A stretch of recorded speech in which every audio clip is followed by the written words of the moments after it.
तो दिल्ली पुलिस बनाम हिमाचल पुलिस मामले को लेकर राजनीतिक बयानबाजियों का दौर शुरू हो गया है। नेता प्रतिपक्ष ने राज्यपाल को ज्ञापन सौंपा है। प्रदेश में अब संवैधानिक संकट मंडराने लगा है। कहा कि हिमाचल की सरकार राहुल और प्रियंका के इशारे पर चल रही है, जिससे कि प्रदेश की छवि पर दाग लगा है। तो नेता प्रतिपक्ष जयराम ठाकुर ने राज्यपाल को ज्ञापन सौंपा है। कहा कि प्रदेश में अब संवैधानिक संकट मंडराने लगा है। प्रदेश सरकार राहुल और प्रियंका गांधी के इशारों पर चल रही है, जिससे कि प्रदेश की छवि खराब हो रही है। तो दिल्ली पुलिस बनाम हिमाचल पुलिस मामले को लेकर अब राजनीतिक बयानबाजियों का दौर शुरू हो गया है।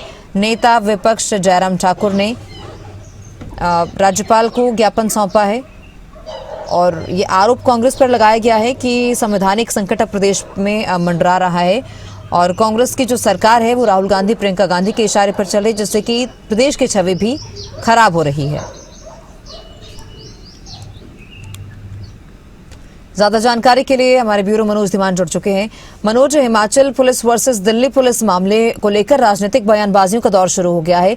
अब नेता विपक्ष का भी ये कहना है कि प्रदेश की छवि इससे खराब हो रही, जिस तरह की कार्रवाई प्रदेश में देखने को मिल रही है। अब हिमाचल पुलिस की ओर से दिल्ली पुलिस पर जिस तरह FIR दर्ज की गई है, हालांकि प्रोटेस्ट के बाद जब ये गिरफ्तारियां हुई उसके बाद ये सारा जो प्रकरण है वो देखने को मिला। अभी क्या कुछ फिलहाल मौजूदा परिस्थितियां बनती हुई नजर आ रही हैं प्रदेश में?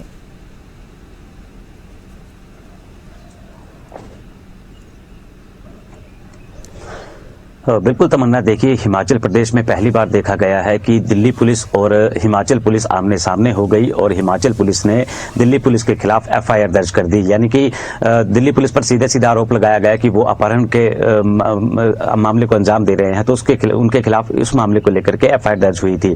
तो ऐसे में देखिए, जब दिल्ली में AI समिट हुआ था उसके दौरान जो हुड़दंगबाजी हुई या अन्य कारण इस चीज़ों के रहे हैं, तो बहुत से लोगों को गिरफ्तार भी किया गया है और जो 3 लोग हैं वो यहाँ पर आकर शरण लिए हुए थे, एक रिजॉर्ट में रह रहे थे, तो उनको गिरफ्तार करने के लिए दिल्ली पुलिस जब वहां पहुंची तो उसके बाद हिमाचल पुलिस ने दिल्ली पुलिस को रोक लिया और उनकी जो कार्य प्रणाली थी उस पर सवाल खड़े किए, साथ ही साथ उनके काम में बाधा भी पहुंचाई और उनके खिलाफ FIR दर्ज की, जिसके बाद काफ़ी गहमा गहमी भी हुई और उसके बाद दिल्ली पुलिस और तीनों आरोपियों को लेकर के जो है वो दिल्ली रवाना हो चुकी है। वो दिल्ली पुलिस दिल्ली पहुंच चुकी है और आगामी कार्रवाई में वो जुटी हुई है।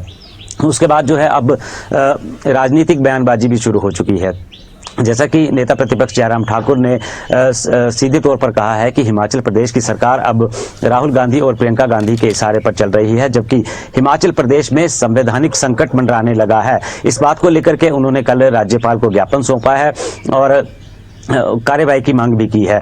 तो ऐसे में देखिए, लगातार सरकार के खिलाफ जो है वो नेता प्रतिपक्ष का हमला जारी है और अब सरकार को घेरने का प्रयास भी उन्होंने पूरा किया है और साफ तौर पर कहा है कि जिस तरह की कार्यवाही जो है हिमाचल पुलिस ने की है उससे कहीं ना कहीं प्रदेश की छवि पर भी दाग लगा है। यानी कि जिस तरह से हिमाचल पुलिस को कहा जाता था, लेकिन अब वो हिमाचल पुलिस जो है अपनी अड़िग रवैया अपनाए हुए है और इस तरह की घटनाओं को अंजाम दिया गया है। तो ये घटना कहीं ना कहीं पूरे प्रदेश को झकझोर देने वाली है। साथ ही साथ इस घटना से जो है कहीं कहीं प्रदेश की छवि भी खराब हुई है, ये नेता प्रतिपक्ष जयराम ठाकुर ने कहा है। अब राजनीतिक बयानबाजियां भी शुरू हो चुकी हैं, हर तरफ से बयान जो है वो आमने सामने हो रहे हैं। साथ ही साथ कांग्रेस की तरफ से भी बयान आए हैं। तो कहीं ना कहीं देखिए, जाहिर सी बात है कि अगर FIR हुई थी और अन्य लोगों की गिरफ्तारियां हुई थी तो ये 3 आरोपी जो थे तो इनको भी गिरफ्तार करने के लिए दिल्ली पुलिस पहुंची थी, लेकिन जिस तरह से दिल्ली पुलिस को रोक दिया गया और उनसे जिस तरह का व्यवहार हुआ है वो कहीं ना कहीं सही नहीं था, जिसके चलते नेता प्रतिपक्ष को अब तीखे तेवर दिखाने की जरूरत पड़ गई है। और साथ ही साथ जिस तरह से प्रदेश में ये घटना हुई है, ये पहली बार ऐसा देखने को मिला है। उसके बाद कई छोटे बड़े दल जो हैं वो प्रदर्शन करते हुए भी नजर आए हैं। पिछले कल भी पालमपुर में इसी घटना को लेकर के जो है भारतीय जनता युवा मोर्चा के कार्यकर्ताओं ने सरकार के खिलाफ नारेबाजी की और साथ ही साथ इस घटना को जो है वो निंदनीय बताया है। लेकिन अब देखना होगा कि क्या इस तरह की घटनाओं से प्रदेश में जो आने वाला समय है वो बच पाएगा या इस तरह की घटनाएं और भी घटती रहेंगी। क्योंकि देखिए, जिस तरह से ये घटना घटी है, ये घटना अपने आप में ही एक बड़ी घटना जो है उसका रूप ले लिया है और अब नेता प्रतिपक्ष लगातार इस पर कटाक्ष करते हुए नजर आ रहे हैं। तमन्ना, बिल्कुल, बहुत शुक्रिया मनोज जानकारी के लिए। तो नेता विपक्ष जयराम ठाकुर की ओर से पूरे मामले को लेकर क्या कुछ कहा गया है, एक बार वो सुनवा देते हैं। दिल्ली में जो AI समिट का आयोजन हुआ था भारत मंडपम में, और उस में पूरे दुनिया भर से 20 देशों के राष्ट्राध्यक्ष आए थे, कई देशों के मंत्री उसमें थे और बहुत बड़ी संख्या में साइंटिस्ट वहाँ पर थे। और वो इवेंट इस प्रकार का इवेंट है जहाँ भारत की छवि पूरे अंतर्राष्ट्रीय स्तर पर मजबूत हुई है कि एआई के सेक्टर में भी हम बहुत बेहतर करने की दिशा में तेजी से आगे बढ़ रहे हैं।